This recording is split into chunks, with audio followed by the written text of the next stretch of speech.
قسمت کا لکھا ہوا ہر شخص کو ملتا ہے، یہ بات طے ہے۔ مجھے اور آپ کو وہی مل رہا ہے جو ہماری قسمت میں لکھا ہے، اس سے ایک حبہ بھی، ایک دانہ بھی کم نہیں ملے گا اور ایک زیادہ نہیں ملے گا۔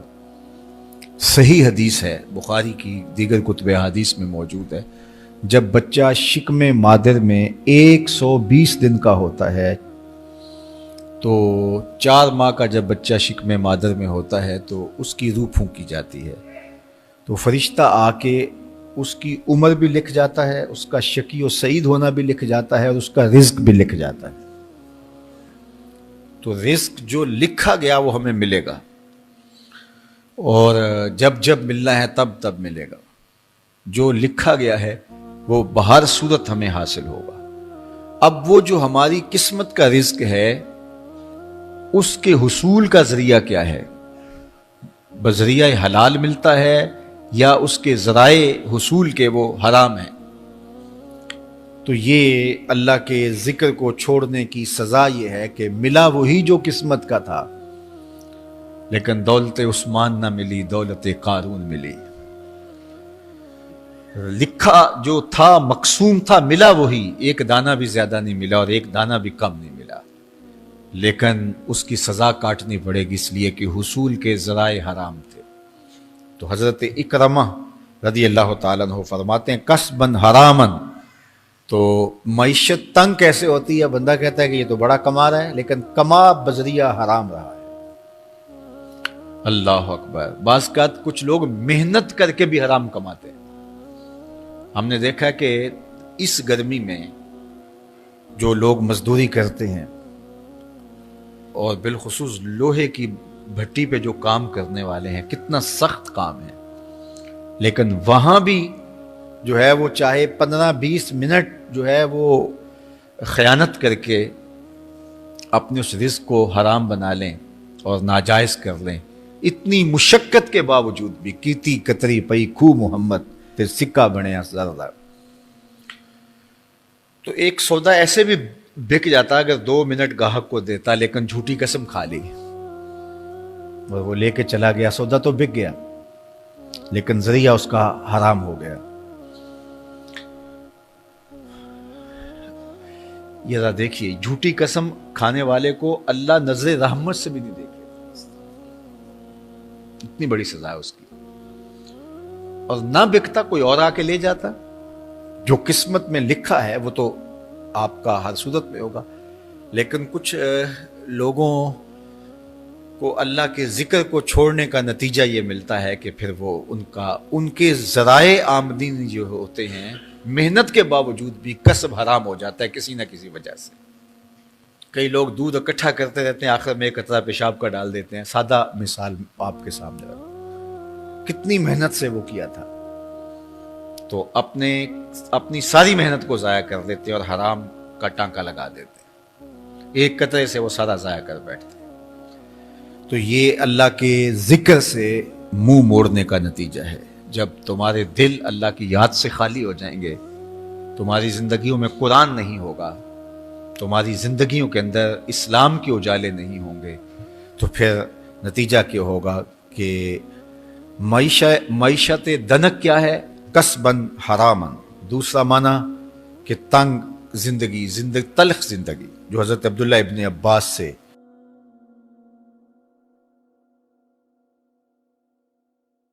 یہ امت خلیفہ بلا فصل، خلیفہ اول، امیر المومنین حضرت سیدنا ابو بکر صدیق رضی اللہ تعالیٰ عنہ کی مرہون منت ہے، ان کی احسان مند ہے۔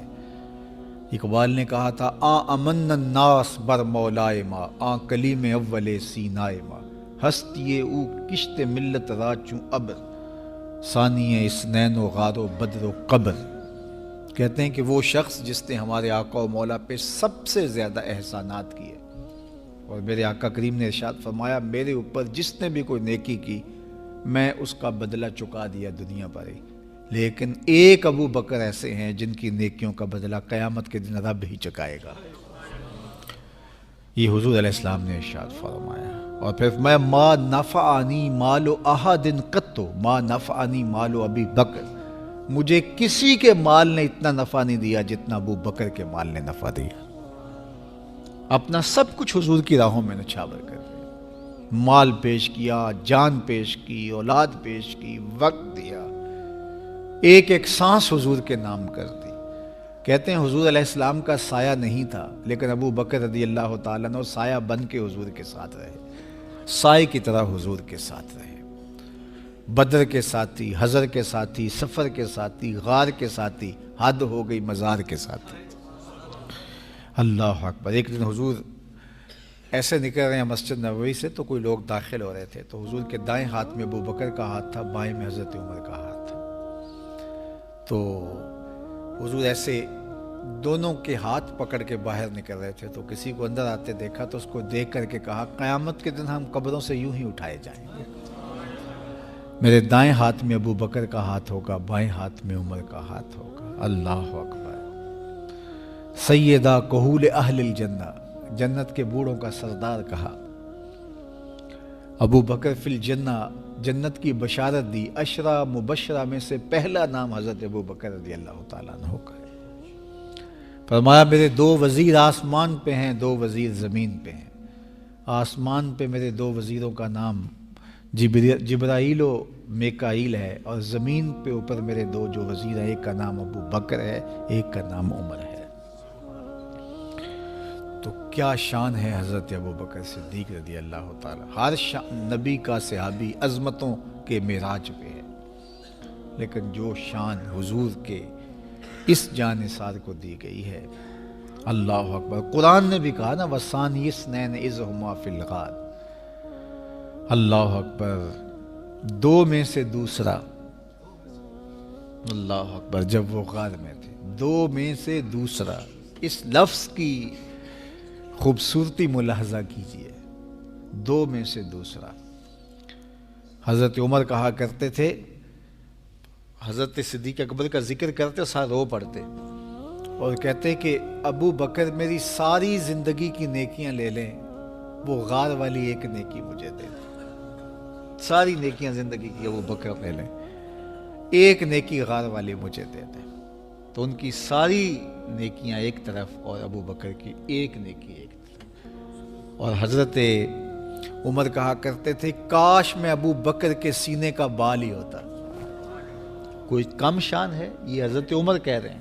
یہ عمر جس کے بارے میں میرے حضور علیہ السلام نے فرمایا کہ میرے بعد اگر نبوت کا دروازہ بند نہ ہوا ہوتا، میرے بعد اگر کسی نے نبی ہونا ہوتا تو وہ عمر ہوتا. اتنی شانوں کے مالک.